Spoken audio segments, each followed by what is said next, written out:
Hola, ¿cómo están? Muy buenos días. Bienvenidos a nuestro último capítulo final, nuestro último capítulo y final del especial Punto de Fuga que se emite desde la Universidad de los Lagos, organizado por el Centro de Formación Integral en conjunto con el Departamento de Comunicaciones. Y bueno, es un programa que emerge desde la comunidad universitaria, desde la universidad como tal, en orden a poder instalarnos en este tiempo que ha sido tan intenso entre la primera vuelta y lo que ocurrió ayer, digamos.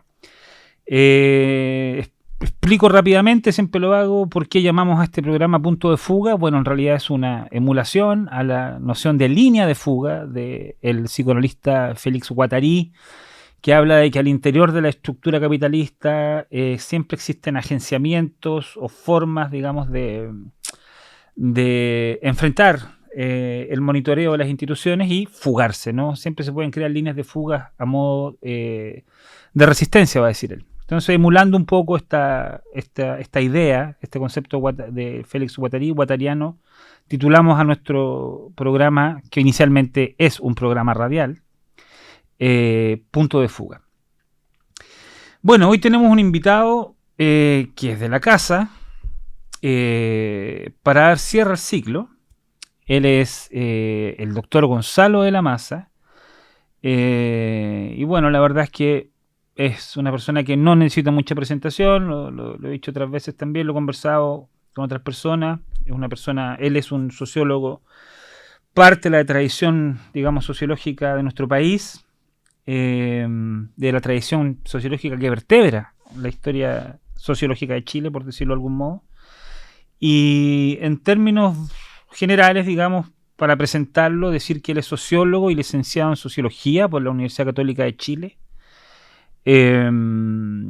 Después obtiene lo voy a decir en francés, un diplôme d'études approfondies par la École de Hautes Études en Sciences Sociales de París, que se traduce como diploma de estudios en profundidad por la Escuela de Altos Estudios de Ciencias Sociales de París en Francia, en 1988, con una tesis que se tituló Identidad, Exclusión y Política de los Sectores Populares en Chile, dirigido por el gran sociólogo ya fallecido, no sé mucho, Alain Touraine. Posteriormente, él saca su doctorado en Sociología por la Facultad de Humanidades en la Universidad de Leiden, en Holanda. Actualmente es profesor titular de la Universidad de los Lagos e investigador del Centro de Estudios Regionales y Políticas Públicas del CEDER. Solo por dar algunos de una breve muestra de lo que es su muy prolífica obra, que se traduce en textos académicos, o sea, artículos académicos, capítulos de libros, etcétera. Solo nombrar los últimos 3 libros que ha publicado: Por un Chile diferente, Participación Popular en el Proceso Constituyente, 2019-2022, publicado por LOM Ediciones el año 2024, un libro reciente, con un título muy sugerente también. Después, digamos, Fortaleciendo la Democracia, Políticas Públicas y Participación Ciudadana en Chile, Bergan Books, en 2015. Y también citar un texto que tiene el título de una película de Wim Wenders, que me llamó la atención, Tan lejos, tan cerca, Políticas Públicas y Sociedad Civil en Chile, también editado por LOM Ediciones del 2010. Es decir, todo un lujo para nosotros tener hoy día con nosotros a Gonzalo, y además que es profesor titular de la Universidad de los Lagos, y una persona muy, muy relevante para nuestra comunidad. Así que primero darte la bienvenida, Gonzalo, y muchas gracias. Gracias a ustedes. Un gusto estar. Yo soy auditor de Punto de Fuga, así que estoy contento que me hayan invitado. Eres parte de los 15, 20 auditores de Punto de Fuga que tenemos Exactamente, ya, así de acuerdo, es. Así gracias. es. Bueno, Gonzalo, no hay cómo, la partida está clara, digamos, no hay cómo evitar la pregunta, digamos, que ayer se impuso, finalmente Chile entra, si tú quieres, en la ola azul planetaria de los gobiernos de extrema derecha, ¿no? Ola azul le llaman a propósito de diferenciarla de la famosa ola roja, que, bueno, en los 90, hasta los 2010 quizás, caracterizó a diferentes países de América Latina y del mundo también. Chile parece enrolarse en esta ola, o sea, no parece, se enrola definitivamente. Y preguntarte al inicio, ¿cuáles son tus impresiones generales, asumiendo de que tenemos un presidente con votación histórica, 7.250.000 votos, de cara a 5.200.000 y tantos mil de Janet, 2 millones le saca más o menos de ventaja en votos. Se redujo mucho el voto nulo blanco, que se pensó que iba a ser muy alto.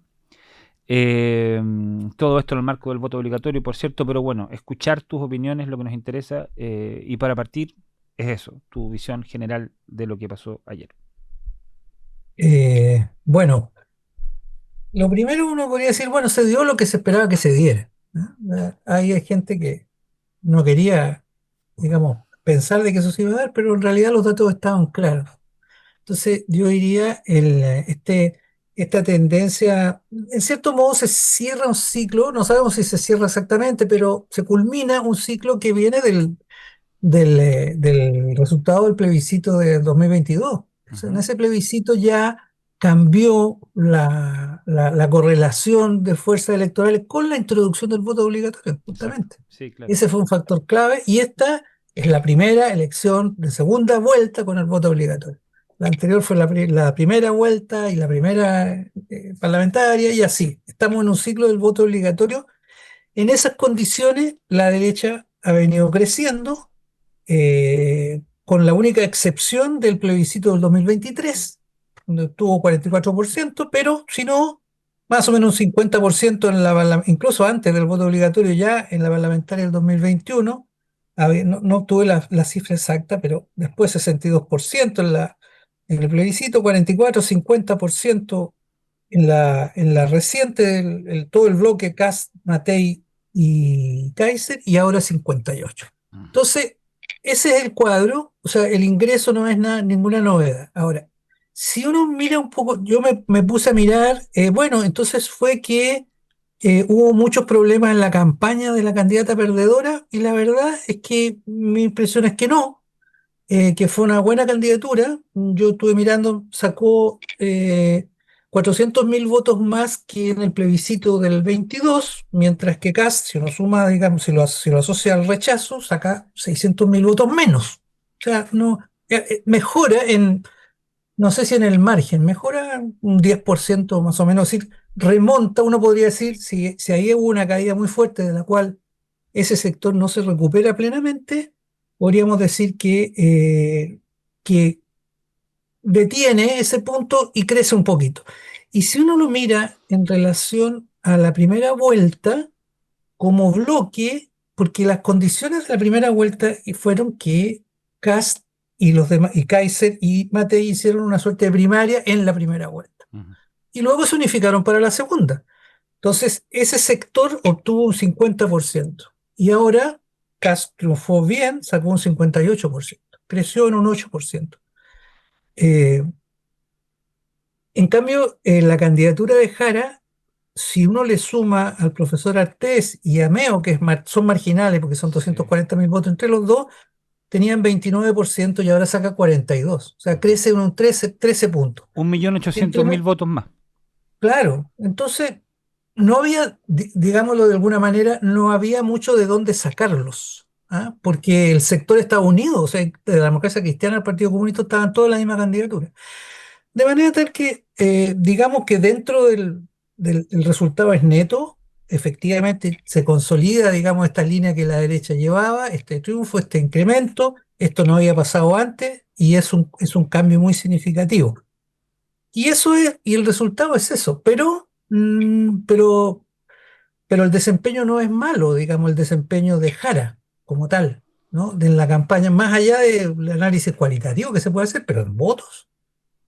Y es más que el 38 del plebiscito y es más que obvio, que el 29 es bastante más que el 29 de la primera vuelta. Claro. Esa es mi visión así como coyuntural, coyuntural. Ahora, lo más importante, por supuesto, es que justamente este cambio, antes más o menos, la derecha siempre, después del 90, mantuvo un porcentaje, hubo momentos muy duros para ellos, con la candidatura de Alessandri, que sacó 20 y tanto por ciento, pero en general oscilaban entre el 40%, o sea, nunca bajaba del 40%. Ese era como el piso. Bueno, ahora no está en el 40, está en el 55 o más, ¿no? Y al contrario, todo el resto, el centro y la izquierda, siempre llevan mayoría, por otras razones, a veces no tenían mayoría legislativa, pero en votos sí. Bueno, con el voto obligatorio y con las condiciones actuales, eso no es así. O sea, tenemos un cuadro distinto. Entonces, luego, podríamos decir así, como cerrando una cosa más histórica, luego del ciclo ascendente de movilizaciones, etcétera, impugnatorias, con el voto, acompañadas de votos voluntarios, o sea, que se expresaban electoralmente de otra manera, porque la gente que se movilizaba también era la gente que votaba y la gente que se interesaba en política. Eso es más o menos Sí, la claro. hipótesis que uno podría hacer. Aquí hay 2 o más millones de personas que no tienen ese interés y que no se... Entre medio, un dato que no dije fue la votación de Franco Parisi, que fue como lo que más se le dio relevancia. Bueno, la votación de Franco Parisi fueron 2,5 millones. Según Ann Holster, su análisis modelado dice que el 34% de esa votación la obtuvo Jara y el 45% lo obtuvo Kast. Tampoco me parece que sea un mal desempeño. E incluso que votación de Matei en un 24% se habría ido a la... Y eso podría explicar ese 1.800.000 también, ¿no? Bueno, Claro. y los nulos y blancos, que fue el llamado que hizo Franco Parisi, no tuvieron mucho impacto. Entonces, bueno, estamos en una reacción conservadora de la mano del voto obligatorio que no sabemos bien en qué se va a traducir. Ujú. Yo ahí me quedaría en esta primera respuesta, porque es justo lo que se abre ahora. ¿Cómo se va a gobernar? Hay condiciones que explican esto que dijimos, y podemos desarrollarlas. Pero, una última cosa, las regiones. Ese es un punto súper importante y es Ganó que en todas. Kass ganó en todas las regiones. Y de O'Higgins hacia el sur ganó en todas las comunas. Mm, En Arica, Parinacota y en Tarapacá ganó en todas las comunas. Entre Antofagasta y la región metropolitana, sin embargo, hay comunas donde gana Jara. claro. Hay Santiago, cuatro Santiago comunas, mismo. hay 4 comunas en Valparaíso, entre ellas la capital regional, es la única capital regional en la que gana, Ujú. y en Santiago son 21 comunas. 21 comunas, todas las comunas populares de la periferia santiaguina, donde históricamente ese sector ha obtenido mejores resultados. ¿Qué es lo que me hace? Entonces, que haya obtenido mejor desempeño no significa que haya ganado en el conjunto, pero en esas comunas ganó claramente. Ujú. En Lo Espejo, en Pedro Aguirre Cerda, en Quinta Normal, en Maipú, etcétera, ¿no? Entonces, el voto da la impresión, y el resto es Valparaíso, que es un factor relativamente nuevo, Valparaíso, San Antonio, Juan Fernández y Petorca, es un factor nuevo que no estaba antes, y lo otro son comunas históricas de izquierda, Canela, Tierra Amarilla, o sea, comunas del norte, sobre todo el norte chico. Pero eso aparece desgajado del resto del país. Ujú. O sea, antes eso existía y al mismo tiempo habían una dinámica en el resto del país que acompañaban eso y formaban mayoría. Ahora eso no existe. Ujú. Es un voto urbano, popular, muy concentrado en Santiago, que le dio votos. Eso le hizo también como muy buen desempeño. Pero no, en el contexto ya todo el sur está del otro lado y el extremo norte también. Sí, es muy impresionante. Yo leía un dato hoy día en la mañana, igual que Cast ganó en las cárceles. Lo que El rechazo también ganó en las cárceles. también También ganó, a pesar de que fue la primera vez que votaron los los presos, presidiarios, claro, los privados de libertad, sin embargo, claro. también ganó el rechazo. Claro, o sea, ahí uno puede de alguna manera figurarse el nivel de penetración del discurso, porque incluso aquellos que están privados de libertad, digamos, Ujú. y a quienes, digamos, la ley, lo punitivo los ha afectado y los ha encerrado, incluso ellos votan por una persona que promete aún más punición, aún más seguridad, aún más castigo, etcétera. Bueno, ¿no? Em, Preguntarte también con este súper interesante análisis que haces cuantitativo, bueno, inmediatamente cuantitativo y cualitativo, pero abre a cuestiones de fondo. Tú pusiste un punto al final. No sabemos lo que va a pasar. Eh, Hay como un espacio de indeterminación que se abre de aquí en adelante a propósito de este triunfo arrollador. Paréntesis, hay que apuntar también de que así como Kast ha sido el presidente más votado de la historia, Janet Jara es la Segunda candidata que pasa a candidata más segunda, votada. más votada a la historia que en segunda vuelta como segundo lugar, digamos. Sacó más votos que el presidente Boric, que fue electo el presidente con más Claro. votos. Es decir, ese dato, que siendo es significativo, sin embargo, no le veo No, porque tanto está en peso el marco del voto, político. del voto Exacto, obligatorio, son 5 millones de personas más exactamente. que fueron a votar y efectivamente eso hace mucho la Es- diferencia. Es inflacionario respecto de los resultados. Así es, así Eh, es importante, por supuesto, pero y la mayoría es grande también, porque son sí, 18 puntos, ¿no? Pero eso, a mi juicio, ya venía, o sea, ya estaba. y la pregunta aquí que emerge en en este marco o en este espacio de indeterminación que tú hables de aquí en adelante, qué va a hacer Cast con todo este voto, digamos, esta cantidad de votos, este caudal de votos? Él ha sido muy elusivo respecto de lo que va a hacer. Ese es un primer dato más muy preocupante y muy nocivo para la democracia, porque si la democracia consiste en disputar proyectos, mediado por todo el marketing político, por todo, en fin, por las encuestas, por mil cosas que hacen que esto no sea tan bello como parece en la teoría, pero si tú además no dices, me hizo recordar a mí a Carlos Menem, ¿no? O sea, Carlos Menem ganó con un discurso antineoliberal y luego hizo la reforma Fue el más neoliberal. neoliberal de todos, claro. Bueno, pero usted, presidente, ¿por qué? ¿Cómo esto?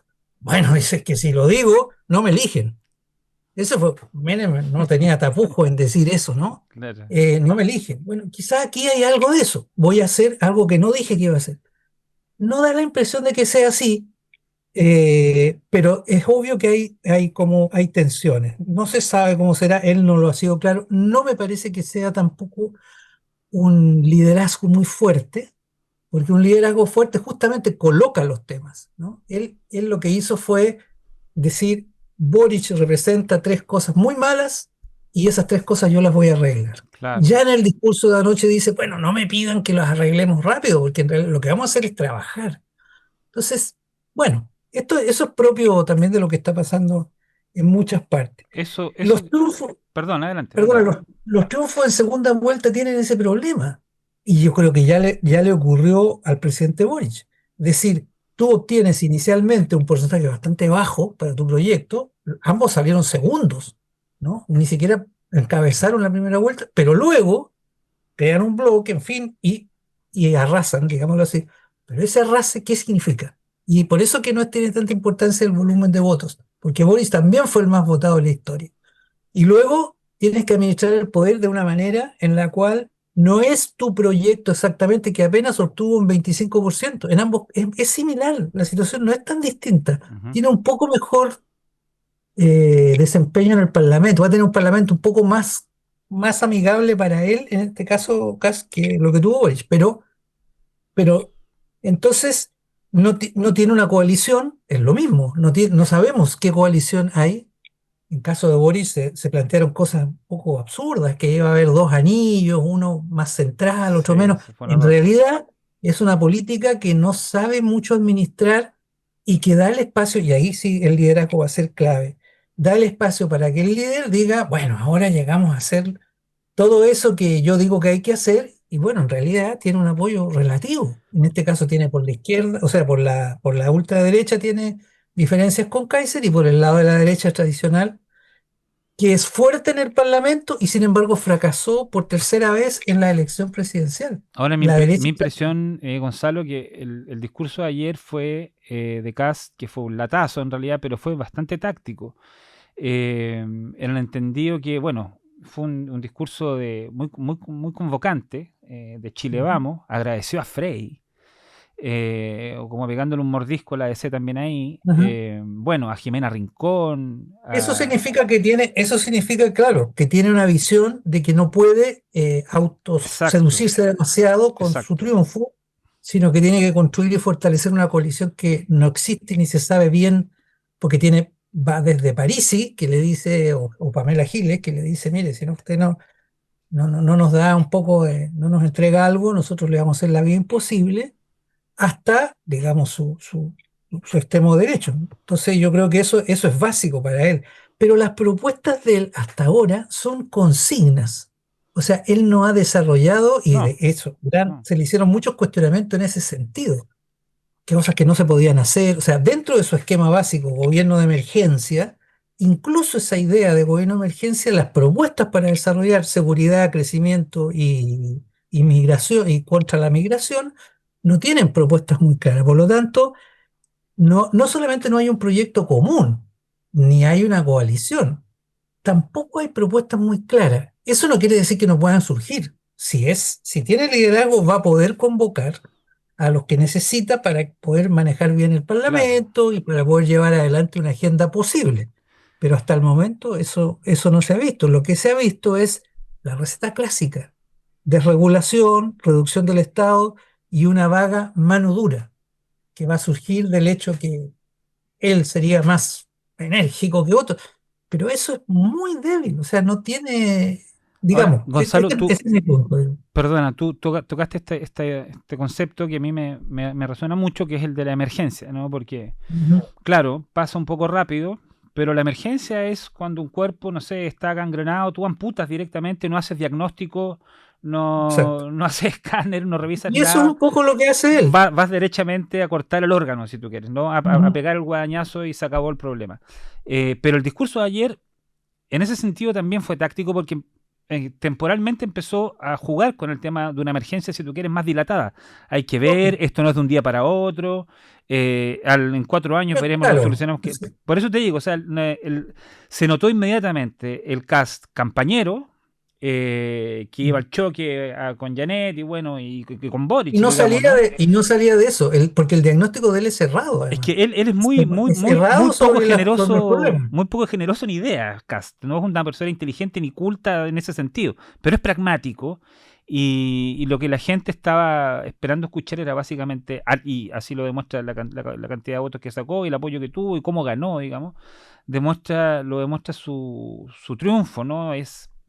Pero si lo lleva a un plano más de, si tú quieres, de la psicología social, el paradigma de los securitarios, la palabra Bueno, seguridad propiamente tal, colonizó subjetividades a nivel mucho más bueno, que está bien, pero Jara, porque a Jara la palabra seguridad no le sale natural. En Cast por supuesto. es como, aparte que era muy cercano al mundo militar, etcétera. O sea, la seguridad en él es una cuestión como espontánea, ¿no? Bueno, pero el problema es que es un clásico, digamos, del discurso populista actual, populista Ujú. de derecha, simplificas, dices, el mundo está a punto de destruirse y yo lo voy a salvar. Claro, Tú puedes decir después, no es que no lo voy a salvar, sino que voy a trabajar para salvarlo. ¿Ah?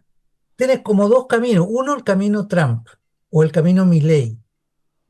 No importa lo que hagas, siempre vas a decir que este gobierno ha hecho, o sea, Trump dice, hemos resuelto el 95% de la internación de drogas a Estados Unidos. Es una mentira completa, no total, tiene ningún total. asidero, pero él es un comunicador, es un publicista y va todos los días poniendo ese tipo de cosas. Es una alternativa.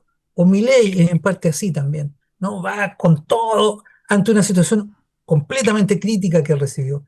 Acá eso no resulta. Aquí hay escrutinio, hay contrapoderes, hay facciones, todo puede pasar, pero eso no está tan. Entonces está bien. Yo creo que es táctico, inteligente que haga eso, pero hay que ver cómo juega eso con las Exactamente. expectativas inmediatistas que tú has levantado y que son propias de las redes sociales y el mundo en el Sí. que estamos viviendo. Y déjame ponerte ahí también, Gonzalo, en el contexto del cast en la geopolítica mundial. Ujú. Eh, bueno, ya, estamos claros. Se adhiere a los gobiernos autoritarios de extrema derecha en el mundo, ya, de todas partes. Erdogan, Y Meloni, claro. está muy vinculado. O sea, Está muy no vinculado, o sea, es, perteneció a la él no network. hizo ningún alarde de eso, pero eso es así, Él fue presidente de la Political por Network supuesto. for Values, ¿no? Que fue, digamos, No, reúne sí, es a la parte creme de de eso. a lo más descremado, digamos, y más con pico Así es. de la derecha extrema mundial. Ujú. Bueno, pero, por ejemplo, ¿qué puede significar eh, para las intenciones de un Trump de invadir Venezuela, concitar un apoyo más en el Cono Sur? El hecho, bueno, de que Cast ahora vaya a ser presidente. O sea, Trump celebró el triunfo de Cast, estaba esperando, estaba atento, estaba Por muy atento. supuesto que lo aceleró. Mira, o sea, el panorama regional es un panorama muy difícil Y ahí quiero hacerte un punto justamente sobre, o sea, la coyuntura internacional le es favorable. ¿Ah? No sé qué esto le significa a Trump, pero sí, acá sí le significa tener un apoyo relevante. Ahora bien, eh, una posibilidad es que entre, como lo va a tensionar un poco lo de la batalla cultural. O Mm. sea, Kass fue explícito en decir, yo no voy a entrar ahí. ¿Sabes Y lo que para un pienso? gobierno, ¿ah? Saben lo que pienso y creo que debiera mantener ese discurso, ¿no? O sea, ir tentando muy.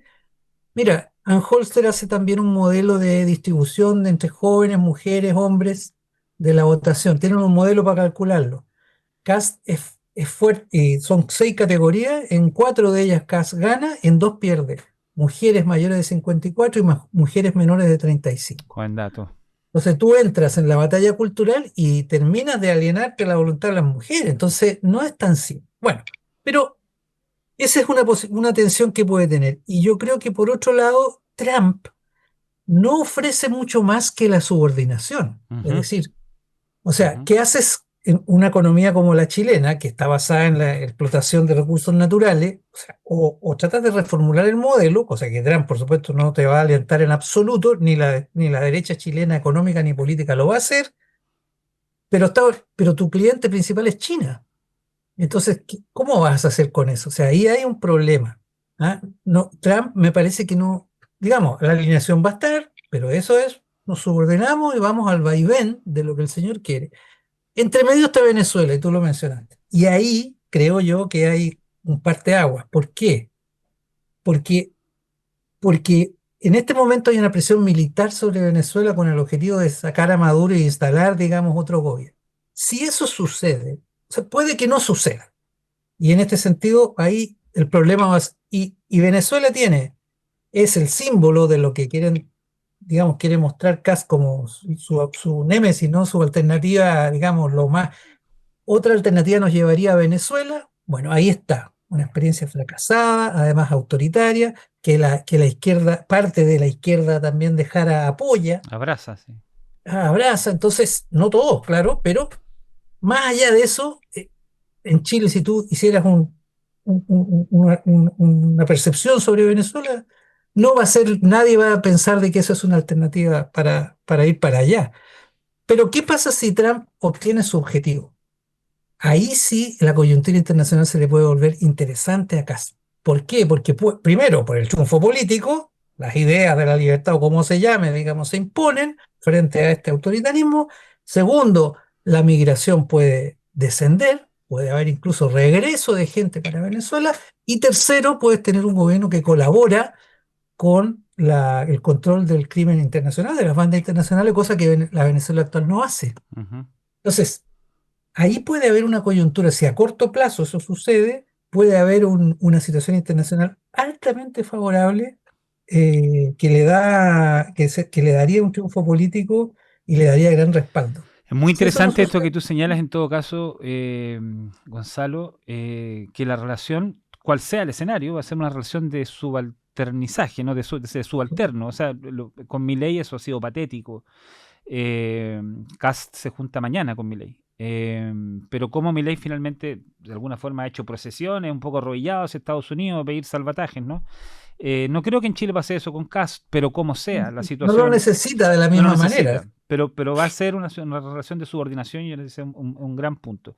Mira, te tengo que, nos quedan 4 minutos, por ahí me dicen los muchachos acá. Perfecto. Quisiera, bueno, tocar también, tanto como se pueda, el origen de este fracaso electoral en la izquierda. Si tú pudieras darnos una mirada general de las responsabilidades que de alguna forma la izquierda tiene, o cuáles son las condicionantes también a nivel global que permiten de que la izquierda hoy día más bien agonice. Yo creo que este bloque que electoralmente se armó, que está bien, desde la EC al PC, es una cuestión básica, es un artefacto, es como un imbunche Así es. donosiano, o sea, no tiene Lo que nada, pasa es no que tiene nada de convicción eso. El punto es en qué pie queda la izquierda al día de hoy. Yo creo que en el mundo y en Chile particularmente al día de hoy, que es más luminoso, la izquierda vive su peor momento desde la caída del muro de Berlín.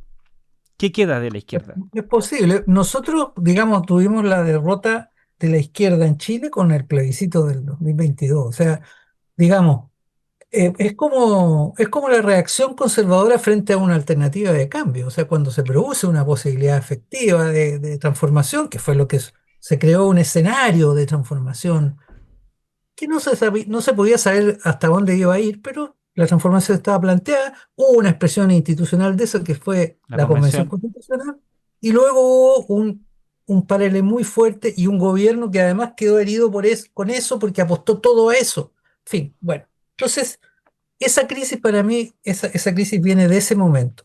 Dentro de eso, entonces lo primero es que la izquierda como conjunto tiene que hacer un ajuste estratégico, programático y político que está pendiente.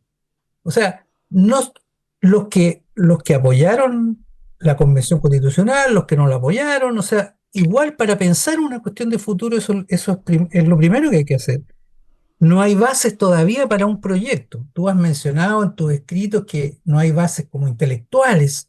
Yo creo que no hay bases intelectuales, pero tampoco de diagnóstico de lo que está ocurriendo con la sociedad. una teoría política, Un, digo pu- yo, hace un puro falta. ejemplo muy pequeño. Todo se hizo diciendo, bueno, lo que pasa es que el neoliberalismo se ha incrustado en el mundo popular. Y tú tienes en esta elección que 21 comunas tradicionales, bastiones de la izquierda en Santiago, votan a la candidata que no ganó en ninguna parte. Totalmente. Entonces, en la zona sur de Santiago es la zona donde es más complejo el problema del narcotráfico, de la violencia y todo. Esas mismas personas, entonces los diagnósticos simplificados no te sirven mucho. Hay que meterse un poquito más adentro. Hay muchas más cosas que están pasando, por supuesto. Entonces, lo primero, yo digo, es que hay que trabajar un diagnóstico un poco más preciso. Y dentro de eso, cada partido, cada bloque tiene su propia tarea, es lo que yo veo en el caso chileno. El Partido Comunista jamás había tenido una lideresa de esta potencia, esta capacidad convocatoria, esta apertura, junto con no tener el apoyo de la estructura partidaria. Claro, Gladys Marín, que era el partido en su conjunto y que a todo el mundo le caía muy bien, sacó 4,6% en la elección que se presentó, un resultado desastroso. Los votantes comunistas votaron por Lagos en la primera vuelta. ¿Ah? Yo me acuerdo de haber conversado con un compañero comunista y me dice, parece que me quedé solo y se estaba refiriendo a su propia familia. O sea, no le dijeron, pero habían votado ya por Lagos. claro. Entonces, esto es muy distinto. Entonces, ahí tienen cómo administran eso cómo renuevan sin morir en el intento, como le ha pasado a la mayoría de los partidos comunistas. El Frente Amplio, que chiquitito llegó al poder, ¿cómo va a ser para administrar, cómo dar cuenta de su trayectoria? Y así, el llamado socialismo democrático parecido, sin recambio generacional, se van a unificar finalmente si están divididos ¿por qué están divididos el PPD y el PS? O sea, todo está en juego ahí. ¿Eso se puede hacer o, no, o puede no hacerse? Yo digo, el futuro de la izquierda en nuestro país depende de algunas operaciones clásicas de la política que se han dejado pendientes. Claro, esperemos que no sea tan rápida esa reacción, que se, como tú dices, que se dé el tiempo. O sea, hay que organizar la decepción también. Por El supuesto. ambiente acá, te cuento, el ambiente en Chile, para la gente que estamos triste por esto, es muy fuerte. O sea, es una sensación, un bloque depresivo, digamos, que es difícil de contener, además fue ayer, ¿no? Entonces creo que Pero bueno, políticamente hay que hacer un duelo y ya estamos de acuerdo, pero totalmente. y- Pero y- no, esto no empezó ayer. no, estamos Esto es claros. la culminación de algo que La en lo que restauración ya conservadora estamos. viene desde el plebiscito del 2022, estamos de acuerdo. De ahí en adelante comienza, estamos súper de acuerdo. Pero hoy día logra su cristalización máxima Así y de la es. manera más en éxtasis, si tú quieres, más exagerada, así con una distancia tan grande y ganándolo a una comunista. Pero Con todo el Javier, mérito que tiene Jara, con todo el mérito que hay que Javier, darle a pero en Jara. 4 años más la situación puede ser la contraria. Hasta ahora, en los últimos 20 años, ningún presidente tiene continuidad. Y en la tradición chilena, con excepción de la Concertación y el Partido Radical, tampoco ha sido esa la tradición de que haya continuidad. Alternancia, se ha Entonces, habido. ¿ah? Alternancias, cambios, o sea, eso es lo que ha pasado, eso es lo más corriente en Chile. Entonces, y ahora es lo más corriente por la inmediatez de la política y es lo que está pasando en otros países también. Entonces, La diferencia quizás, perdóname Gonzalo, la ujú, diferencia es que esto no es una historia solamente chilena. Así es. Es una historia global, ¿no? Boric llega al poder cuando Podemos en España ya había fracasado. Kast llega al poder cuando la extrema derecha en diferentes partes del mundo no solamente está siendo protagonista, sino que va en ascenso. Eso es verdad. Le Pen es probable, ¿no? Entonces tiene ese Sí, contexto. sí, sí, sí, sí. Querido Por eso Gonzalo, la reflexión, y en eso sí estoy de acuerdo, tiene que tomarse el tiempo que sea necesario. O exactamente. sea, ¿ah? O sea, Llámesele lo duelo, otro, llámesele diagnóstica, llámesele lo que sea. no creo, sin embargo, que la derecha en Chile tenga el proyecto muy perfilado. Ajá, estamos Tienen de acuerdo. quizá un poco más sentido, digamos, de ponerse de acuerdo cuando hay riesgo, pero por eso que partimos hablando de lo que podía o no ser el gobierno. Está por Exactamente. verse, porque bien puede ser un gobierno que no tenga la capacidad de, si parte de un mal diagnóstico, no tiene un liderazgo muy claro, no tiene un sector unificado, o sea, tiene la coyuntura a su favor, sí, pero tiene que convertir, también la Convención Constitucional tenía la coyuntura a su favor, Es verdad. pero tiene que convertirla en una propuesta política que le dé sustentabilidad. Es decir, eso en ese sentido creo que, porque tampoco ahí hay un diagnóstico muy claro de la realidad que se está viviendo, están en la corriente. Es verdad. Yo pensaba ayer simplemente para entrar a despedirnos, ¿qué hubiera pasado si la constitución de Cast hubiera ganado? O sea, él se hubiera construido su propio paraíso al día de hoy. Bueno, querido Gonzalo, muchísimas gracias por esta estupenda conversación. O sea, es es increíble la claridad que tienes al día después, digamos. Quizás nosotros estamos más imbuidos por la atmósfera del día después acá mismo en Chile, pero muchas gracias, ha sido súper interesante poder escucharte y bueno, te esperamos porque sabemos que ya te vienes de vuelta. Cuando, cuando, cuando quieran, seguimos conversando en punto de fuga. Un Muchas abrazo, gracias, que Javier. estés muy bien.